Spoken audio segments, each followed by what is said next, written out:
There are plenty of underrated actors in the film industry, those that work all the time in big movies and small movies alike, and those that work nowhere near enough. At the end of the 1990s, we were inundated with tons of younger actors in a variety of teen comedies and slasher films that were taking over the multiplexes pretty much every week for a while there. Some of these actors have been able to maintain and even grow their careers in the decades since, and others have faded away, maybe popping up in things here and there, but only occasionally in something great. One actor who has given us some wonderful performances in both comedy and drama I believe hasn't yet gotten his due is the severely underrated Matthew Lillard. The guy has been constantly working in film and TV since the 90s with more than 160 credits on his IMDb. He exploded onto the film scene with Serial Mom and Hackers, and of course his iconic character of Stu Macher in Wes Craven's Scream, one of my favorite movies of all time. Another role he's well known for is Shaggy in the two Scooby-Doo live-action films, but the magic of Matthew Lillard is how he can make a huge impact with a supporting role in a large ensemble. Such was the case in Alexander Payne's 2011 drama The Descendants.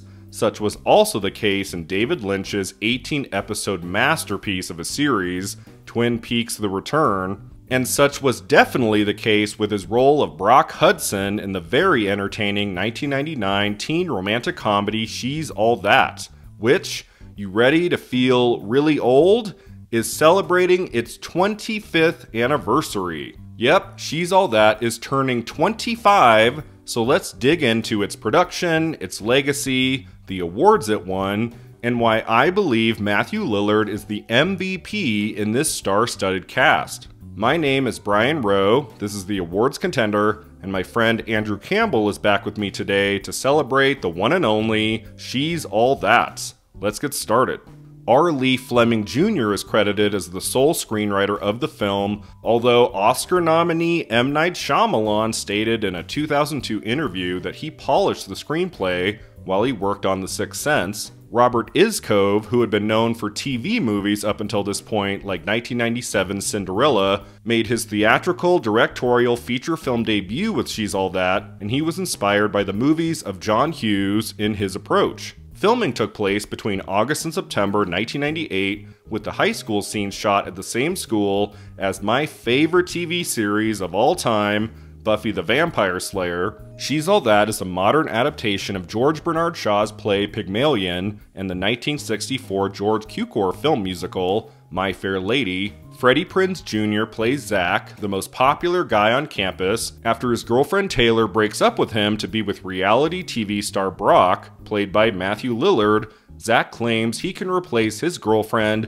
with any other girl at the school. Zach's friend Dean then bets him to turn any random girl into the prom queen in 6 weeks, and after Zach agrees, Dean chooses Lainey Boggs, the awkward art student. Gentlemen, we have a winner.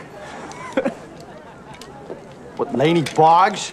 Nuh-uh, no. Hey, a bet's a bet, bro, right, Preston? Yes, she is supposed to be oh so painfully awkward and nerdy and ugly, but really, seriously, Andrew and I had some thoughts about this. I mean, it's so absurd. That scene where Paul Walker's like, okay, we've made this bet and we gotta find like the ugliest girl at school. Like Rachel Lee Cook comes stumbling out of the art studio in her wacky clothes and her hair and her glasses. It's so absurd. She is clearly beautiful from the beginning. My boyfriend and I just watched it together, and we were just like dying laughing, and we kept saying, "Oh my gosh, she's so ugly! Oh my gosh, wow, look!" Jokingly, because we're just like, "This is insane." Rachel Lee Cook being quote-unquote ugly is something you just have to go with, I guess, in She's All That. And you're also supposed to be shocked when she turns out to be beautiful as she walks down the stairs to the song Kiss Me, one of the breakout hit songs of that time. This part of the film was predictable then, and it's very predictable now, and one could say it leaves a sour taste in your mouth that Lainey's outer beauty has to come through for Zach for him to see who she truly is on the inside, But Andrew brought up a positive point about her famous She's All That transformation moment. There was one line that Anna Paquin had. Also, Anna Paquin popped up. Love it. She was barely in it, but when she did like the makeover, she said, she's like, here's the new but not improved, just a little different Lainey. And I was like, that's a cute little thing to say. I feel like that's almost a little bit ahead of its time. Because even like, let's say fast forward to Princess Diaries, when Anne Hathaway has her makeover, she is like, they treat it as like, oh my God, she's hideous and now she's beautiful. I think they made Anne Hathaway's character a little more like, you know, unattractive for that time. Like, she has big frizzy hair. She has a unibrow as well. She dresses, you know, how she dresses. And I really like that Anna Paquin's character was just like, she's new but not improved. And I thought that was a really cute little thing for her to say. It's very like also like women supporting women, which is wonderful. And just, I don't know, it kind of also made you realize, yeah, she really wasn't that unattractive. So wouldn't you know it, Zach starts to fall for Lainey when he's supposed to be fulfilling his bet for Dean. And when Lainey learns of the bet after Zach makes a forced confession, she wants nothing more to do with him. Dean ends up taking Lainey to the prom while Zach goes with his sister. And really, do I even need to go on? You know exactly where She's All That is headed and how it ends, even if you've never seen the movie before. Will Zach and Lainey get together? Will they share a tender kiss under the stars? Well, duh. But before we move on, we need to talk about what happens at the prom with that crazy, out-of-nowhere choreographed dance. All of a sudden, everybody just knows the moves to this song? Yes! What is that? Oh my God. That scene was so just came out of nowhere. I was like, what's going on? I was like, when did this become a musical?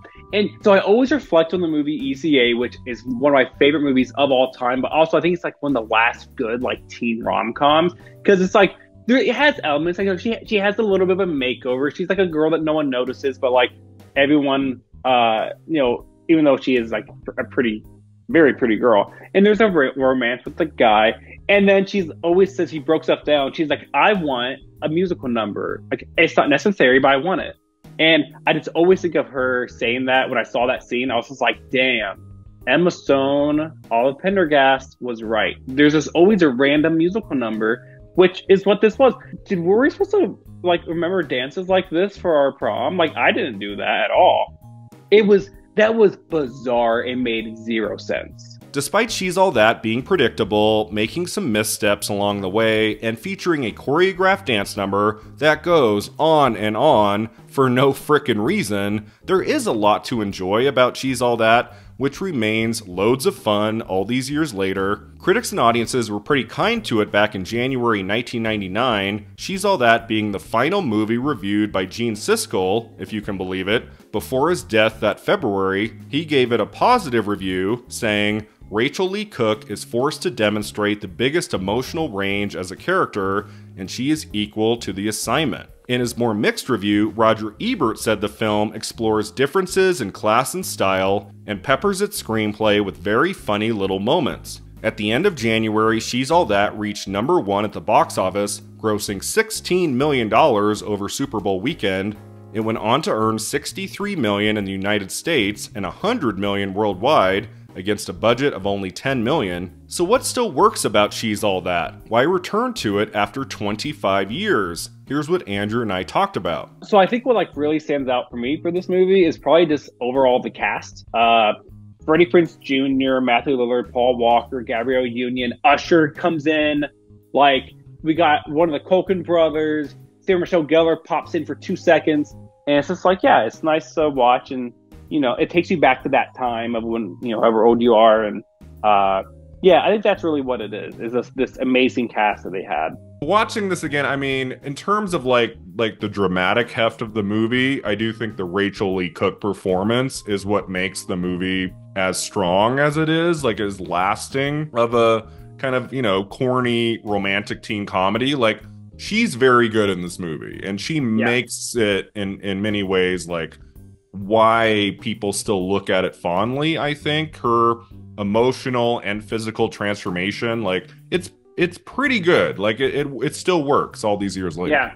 I do agree with the late Gene Siskel's point that the Rachel Lee Cook performance does keep the movie worthwhile to audiences young and old. She is wonderful in the film, but I have to admit the other lead performance in She's All That I've never been as fond of. Here's something Andrew and I totally disagreed on. I would not want to watch a movie about Paul Walker, you know, doing whatever. He doesn't have that. He has that hotness, you know, as a good side character, but he doesn't have that charm that Freddie Prinze Jr. has.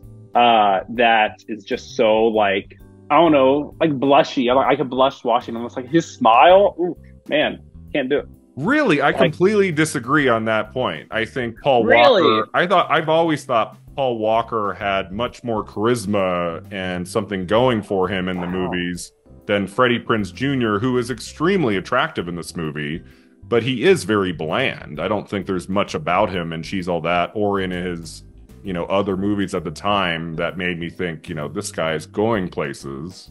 Like there's something about Prinze Jr. He does what he needs to do for this movie. He's probably the right actor for that role. But yeah, he's kind of bland, I think, compared to most of the other actors in the movie. So yeah, Paul Walker does what he needs to do here, as does Eldon Henson, Anna Paquin, Gabrielle Union, recent Emmy Award-winning actor Kieran Culkin, who plays Lainey's younger brother. Now, a great performance in the movie, I have to say, is Jodie Lynn O'Keefe as Taylor. She plays such a great bad girl who cares about one thing and one thing only, herself. I very much enjoyed this actress in 1998's Halloween H2O, and then also in this. But as I discussed at the start of this video, there's one member of this astonishing cast who makes the biggest impression. Watching this again as an adult, for me, by far, the MVP of the movie is Matthew Lillard. I thought he was very funny. He took a role that could have been just whatever, and every decision he makes in his brief amount of scenes, he's in what, maybe 7 or 8 scenes in the movie, like he nails it. He's so good playing that, you know, egotistical jerk who thinks of himself as a celebrity because he's on this reality show, and the way he treats his new girlfriend, like, and then that dance he does. I mean, he's so funny in this. Well, I love Matthew Lillard in anything he does. I mean, we all, of course, know Scream, but also I knew Matthew Lillard for Scooby-Doo more than Scream before I was, you know, I was a kid growing up with Scooby-Doo, so it was like right when like that movie was like perfect for my age. So I was like, oh my God, Shaggy. And now I know him very differently. I agree with you. Most of the characters in this movie are kind of like, they're good, but they're all like pretty tame overall, besides the girlfriend, who was perfectly dramatic. And my boyfriend and I were joking how I was like, that's me when I get upset. Just like, like all the movement. She's like throwing her hands up. But Matthew Lillard brought so much energy from, like, I guess the male side. I think Matthew Lillard has that like interesting look. His face is very expressive. He has just like a wide range of emotions. Because I can't picture Freddie Prinze Jr. doing that silly little dance. It wouldn't work. He doesn't have that believable weirdness, I guess. Weird, sure. Memorable, absolutely. Watching Matthew Lillard in She's All That made me yearn for all the great roles he should have gotten throughout the years, but didn't. I mean, how incredible is he in the first installment of one of the greatest horror franchises ever? He's one of the best things about Scream. I mean, there's a reason why people keep saying, like, well, maybe Stu's alive, like maybe they can bring him back, because we love Lillard and it'd be fun to see him again. But he was recently on the Twin Peaks revival in 2017, the Showtime series by David Lynch, where he played a dramatic role, and he was great. He was really good in a serious role, and he has like layers to him as an actor. He's not just this one thing. I feel like some people today look at him as like the Scooby-Doo guy, and all he's good for is just kind of dumb jokes and things. And Matthew Lillard has more to him, and it would be interesting to explore kind of more of his career, which I do find to be underrated. He's a very good actor. You know, when he wants to be funny, he's going to be extremely funny. When he wants to be more dramatic, he's going to hold it very well. And it doesn't come off like he's a comedian doing like trying to be sad. I've always loved him so much, and I know like even right now, the internet is really fawning over him again, and just realizing how much of an impact he made on like their childhoods. Very much the same with like Brendan Fraser received so much love over the past several years because everyone's realizing how wonderful an actor they are, and then just like remembering like, oh, like you provided us with a lot of amazing characters, a lot of amazing movies, and we're excited to see them again. And so it's great to see, all this love because it 100% deserves it. Matthew Lillard is indeed the best reason to revisit She's All That after 25 years, a movie that certainly had its moment in time in all of our lives. And hey, would you be surprised to learn it's an award-winning film? No, not at the Oscars, of course, but She's All That did win 2 Teen Choice Awards, including Choice Movie Actor for Freddie Prinze Jr., it won a Blockbuster Entertainment Award for Rachel Lee Cook in the Favorite Actress Newcomer category, and Cook and Prinze Jr. won Favorite Movie Couple at the Kids' Choice Awards. The film went on to inspire a 2021 Netflix gender swap remake, He's All That, R. Lee Fleming Jr. returning to pen the screenplay, and Rachel Lee Cook and Matthew Lillard returning in supporting roles, although not the same ones they played in the 1999 film. This one didn't give Cook or Lillard as much to do, but Lillard as the high school principal does get to bust out his dance moves again. He's All That was never going to recapture the magic of She's All That, but as Andrew and I talked about, teen romantic comedies are few and far between these days, especially on the big screen. Could they make a much needed return? We might see a resurgence of these, teen rom-coms making its way to theaters, not just Netflix, not just Disney Plus. And it's fun to think of like maybe who the cast would be. I probably don't know any of them, but I don't know. Like Jenna Ortega and Jacob Elordi are definitely in that little list of big teen movies. They're going to make it for sure. Yeah, I mean, that's a good question. I mean, when it comes to teen romantic comedies, really these days you only see it on Netflix, on streaming. Yeah. Like, what's the new one called? Anyone But You? Is that the title? Anyone But You. Yeah, it's an adult romantic comedy. That's adult, but it feels kind of like the romantic comedy we would get in the 90s. Yeah. Absolutely, so, it definitely is. And it's doing well at the box office right now, so who knows? Maybe we'll get another She's All That kind of movie. I don't know about you, but I would love a teen rom-com resurgence. There's a lot to like about these movies, especially when you have amazing, underrated actors like the great Matthew Lillard, who can elevate a fairly one-dimensional character like Brock Hudson. Happy 25th birthday, She's All That. One of the first films to kick off what is my favorite year of cinema, 1999. Now, can anyone give Matthew Lillard a substantial role in a movie again? Comedic? Dramatic? It doesn't matter. This guy can do absolutely anything.